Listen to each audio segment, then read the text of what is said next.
नमस्कार। आज एक बहुत महत्वपूर्ण विषय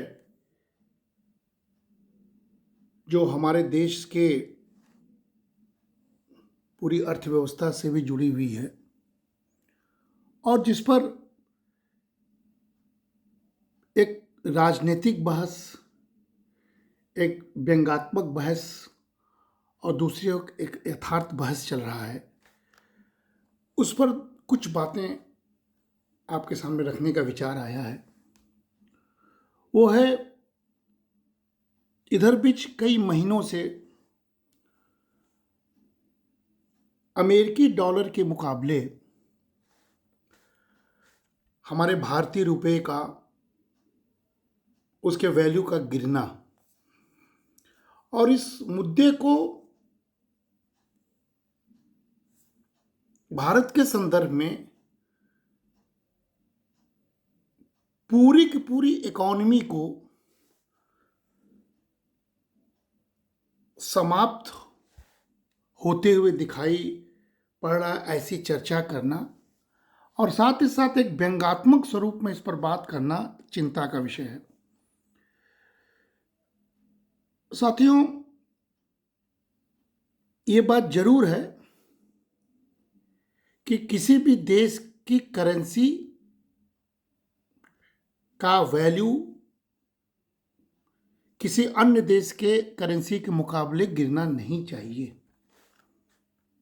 लेकिन वैश्विक पटल पर जब हम पूरी दुनिया के इकोनॉमी को एक साथ जोड़ते हुए दिखाई पड़ते हैं और पूरा दुनिया या पूरी दुनिया आयात और निर्यात के अर्थशास्त्रीय व्यवस्था पर निर्भर है, ऐसे में कुछ बातों को आम जनता की भाषा में या आम जनता को समझाना जरूरी है।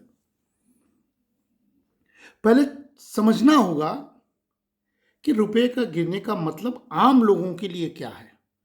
हम लोग क्लास में पढ़ाएं, हम लोग शोध करें, उच्च तकनीकी बातें करें, इससे कोई लेना देना नहीं है, लेकिन आम लोगों के लिए ये जरूर है कि जो हमारी विदेशी मुद्रा का जो विनिमय बाजार है, उसमें अमेरिकी मुद्रा, जिसको डॉलर हम बोलते हैं, उसके मुकाबले हमारा रुपया या हमारी करेंसी जो कमजोर हो रही है, इस बात को समझना पड़ेगा कि उसका अर्थ क्या है।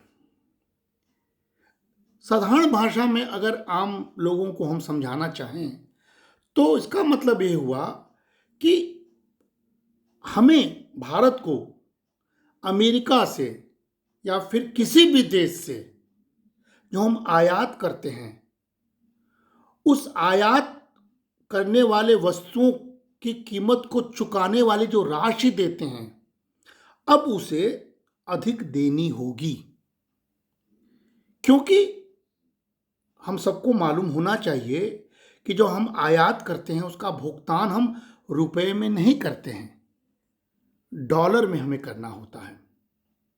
इसका मतलब यह हुआ कि हमारा विदेशी मुद्रा भंडार पहले की तुलना में अब कम आयात में ही अधिक खर्चा हो जाएगा। तो यह अच्छी स्थिति तो नहीं है, लेकिन साथ ही समझना पड़ेगा कि इसका अर्थ है कि हम आयात करने वाले अगर देश होंगे तो हमें ज़्यादा विदेशी मुद्रा का भुगतान करना होगा। ऐसे में ये जो रुपए का गिरने का मतलब है, ये हमारे विपरीत जाता है। इसीलिए हम कहते हैं कि हम निर्यातक देश कैसे बने, मैन्युफैक्चरिंग कंट्रीज कैसे बने, ताकि हम अधिक से अधिक निर्यात कर सकें और तब हमें रुपए के गिरने के बावजूद भी हमें लाभ होगा। ये जो पूरा डिबेट चल रहा है कि भारत को नुकसान हो रहा है, इसको एक साधारण रूप में अगर हम समझाना चाहें आम लोगों को, जो ये फेसबुक के माध्यम से समझना चाहें, तो सिर्फ ये मान लीजिए कि अगर मान लीजिए कोई सामान या कोई भी वस्तु या कोई भी गुड्स हम बाहर से लेते हैं, जो हमारे यहाँ नहीं बनता, उसको हम आयात करते हैं, और उसको आयात करने पर हमको $1 लाख चुकाने पड़ते हैं। $1 लाख, क्योंकि हमने कहा ना कि विदेशी मुद्रा में ही चुकाना है। तो शुरुआत में जब रुपए के गिरने का मतलब है कि अगर रुपए का पहले कीमत $1 के मुकाबले अगर ₹75 था कुछ दिन पहले, तो हमें $1 लाख के आयात के बदले हमको ₹75 लाख चुकाने पड़ते। लेकिन अब जब रुपया कमजोर हो गया तो वही $1 ₹80 से ऊपर हो गया। अब हमको उतने ही सामान के लिए ₹80 लाख चुकाने होंगे, यानी लगभग ₹5 लाख का नुकसान। और ये हम एक छोटा एग्जाम्पल दे रहे हैं। जब हम पूरे के पूरे व्यवस्था को देखेंगे तो लाखों करोड़ डॉलर में हम इन वस्तुओं का आयात करते रहते हैं, इसलिए ये कहीं ना कहीं से नुकसानदेह है। लेकिन समझना होगा कि हो क्यों रहा है। हो इसलिए रहा है कि कोरोना काल के बाद पूरी दुनिया अस्थिर अर्थव्यवस्था के दौर से गुजर रही है। हमारे बाजार में भी, हमारे घरेलू बाजार में भी पूरी की पूरी बिजनेस जो कारोबार है वो बिल्कुल नीरस माहौल में चल रहा है, मंद माहौल में चल रहा है। और साथ ही साथ अंतर्राष्ट्रीय स्तर पर जो कच्चे तेल हैं उसके दामों में तेजी से बढ़ोतरी इन दिनों हुई थी। और दूसरी ओर जो पूंजी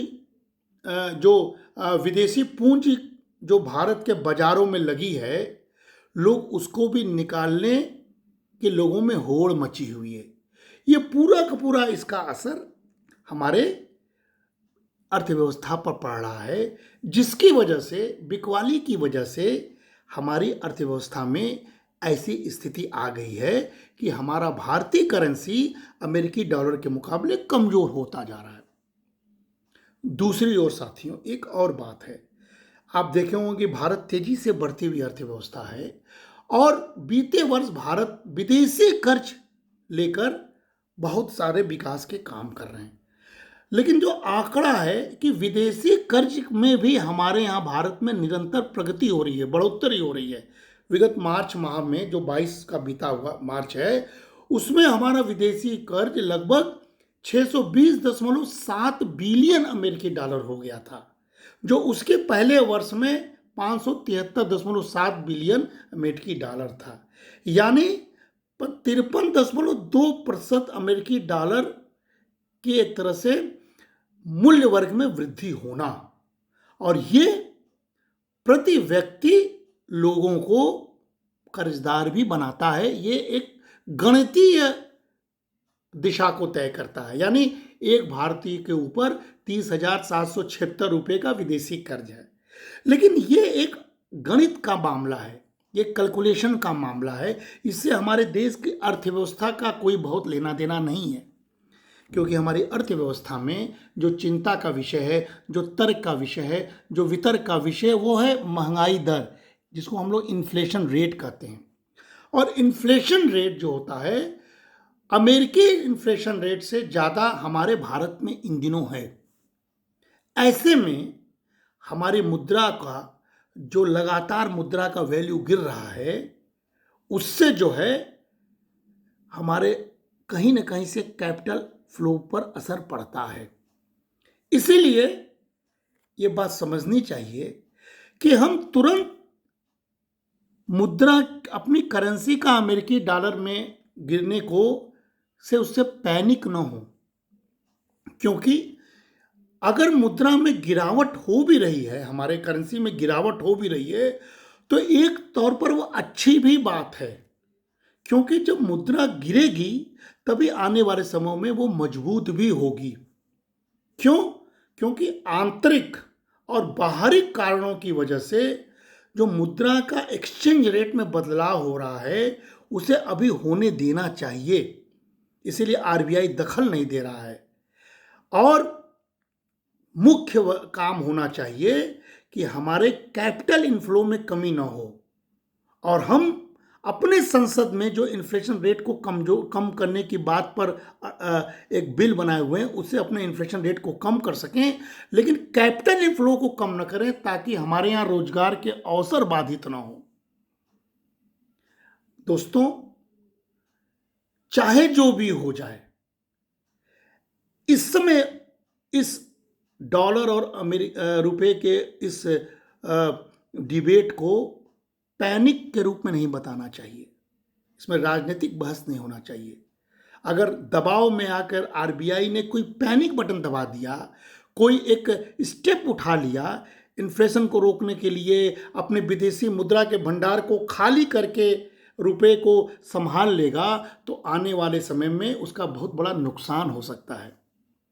और यकीन मानिए कि इस देश में कैपिटल का इनफ्लो होना जरूरी है। इसीलिए इस समय जो निर्यातक होंगे, इस गिरते हुए रुपए का एक अच्छा अवसर उठा सकते हैं। और ये जरूर है कि आने वाले समय में ये देखना होगा कि रुपए का गिरना कहाँ तक जा रहा है, क्योंकि एक समय ऐसा भी आएगा जब आरबीआई को अपने कर्ज दर में बढ़ोतरी करके इस रुपए के गिरते हुए स्तर को रोकना भी पड़ेगा। लेकिन अभी कोई पैनिक होने की ज़रूरत नहीं है। जो भारतीय बाहर काम करते हैं वो डॉलर के रूप में कमा के अगर अपने देश में भेजेंगे तो हमारे लिए फ़ायदा है। और आने वाले समय में हम निर्यात को अगर ज़्यादा बढ़ाएंगे तो हम उसके बदौलत जो हमारे यहाँ विदेशी मुद्रा का भंडार बढ़ेगा, उससे आने वाले समय में भी हमारी अर्थव्यवस्था मजबूत हो सकती है। कुल मिला जुला के कहीं ना कहीं से जो वर्ल्ड बैंक या आईएमएफ ने हमारे अर्थव्यवस्था को पूरे दुनिया के अर्थव्यवस्था से बेहतर माना है, और आने वाले समय में हम अपने विकास दर को उत्तरोत्तर बढ़ाते हुए दिखाई पड़ रहे हैं, एक नया मील का पत्थर साबित हो सकता है। इसलिए ऐसे अर्थव्यवस्था के डिबेट को भारत के लोकतांत्रिक देशों में दबाव के रूप में प्रस्तुत न करके एक सार्थक बहस करते हुए, एक निगरानी करते हुए एक निर्यातोन्मुख अर्थव्यवस्था की हमको बढ़ना होगा। और इसके लिए make in India, vocal for local, one district one product या स्किल इंडिया जैसे जो योजनाएं हैं सरकार की, उस पर बहुत कारगर ढंग से अमल करते हुए यहाँ पर ऐसी वस्तुओं का निर्माण हो जो हम निर्यात कर सकें, जिससे हमारे यहाँ अधिक से अधिक विदेशी मुद्रा का भंडार हो सके और हम आने वाले समय में रुपये को अमेरिकी डॉलर के मुकाबले में मजबूत करते हुए दिखाई पड़े। धन्यवाद।